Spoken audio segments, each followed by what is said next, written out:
Good morning. This is John from the Springs Mennonite Church. Well, we're getting towards the end of this week. I've spent the whole week talking about grace, and I have a couple more things to share. This morning, I'd like to share from Psalm 103, and I'd like to share two verses with you, verse 8 and verse 11. And here's what I find. The Lord is compassionate and merciful, slow to get angry, and filled with unfailing love. For his unfailing love towards those who fear him is as great as the height of the heavens above the earth.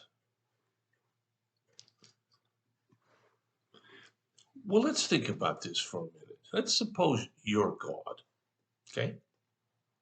How would you feel if all these people that you had made do things that go against what you desire, that disrespect you, that constantly berate you? Some even condemn you. Now, if you were God, what would you do? Well, the truth of the matter is, you and I are not God, but you can see the extent of the problem here. People do things that disrespect God. We all do, even unintentionally sometimes. And yet, when we do that, He looks at us differently than we look at ourselves. I've heard so many people put themselves down. Well, I can't do that, or I'm not worthy of that, or I know I'm just making a joke of myself, or something like that. We are really good at putting people down. We're really good at putting ourselves down. We take the full weight of responsibility when something goes wrong. Now, counseling tells us that people make choices and they get to make their own choices, and the choices they make may have nothing to do with us. But yet, we have a hard time thinking of it that way. So when we do something that's contrary to what God wants, what does He think? Well, that's where grace comes in. He's not like you and me. He doesn't hold grudges. He keeps an account in a sense, but he's always scratching through it, marking things off. Many people keep an account too, but they never scratch anything off. So this passage that I mentioned here, it says that the Lord is compassionate and merciful. He's slow to get angry, and he's filled with unfailing love. Can you imagine that? Can you think of the God who has all the power in the world? Let me give you an example. When a volcano blows up, man has not yet invented any military weapon that can produce as much power as a volcano eruption.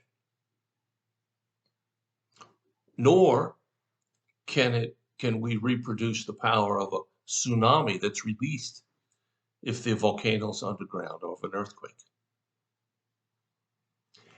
That God, for whom that power only represents a minuscule part of his total power, that God, it says, is slow to anger.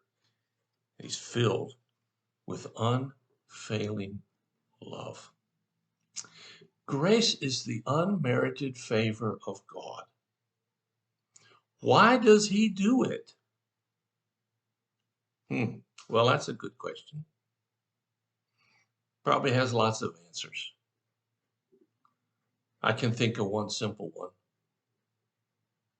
Because he wants to. He chooses to love us. He made us. He wants the best for us.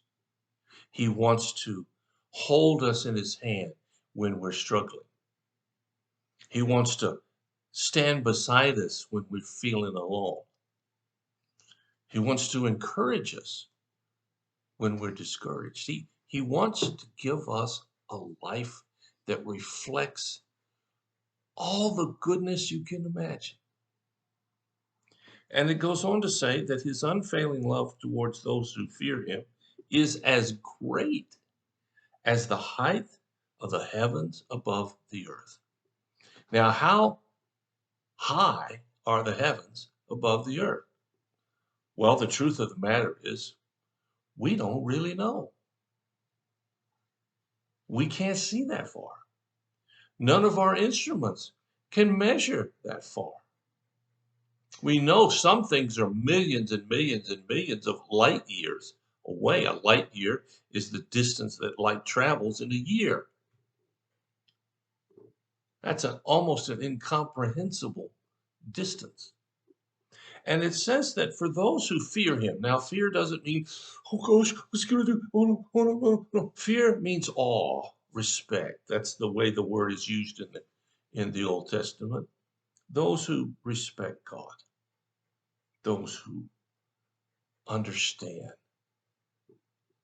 how much he cares. Those people, it says his unfailing love is as high as the heavens above the earth. Now, that's the same thing as really in our minds, in our limited ability to understand. It's the same thing as saying his unfailing love never ceases.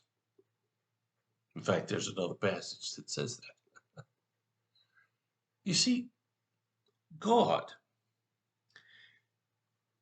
wants to live with us and wants us to live with him.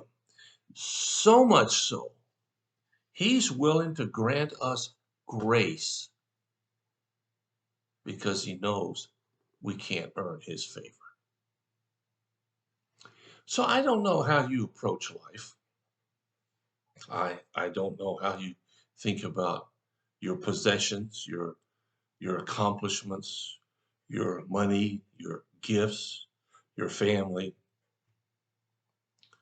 But I will say this, that God wants us to see all of those as pure blessings that emanate from the love he has for us. Now, if you don't know that love, and your life is less than joyful, remember, it says here, his faithfulness, his unfailing love is towards those who respect him and care about him. Will you think about that today? Hope you have a really, really good day. I'll be back tomorrow. We'll finish up this week talking about grace. Till then, if you have a need or a concern, let us know. We'll do whatever we can as fast as we can to help meet your need. Thank you so much for listening. God bless you. I'll talk to you again.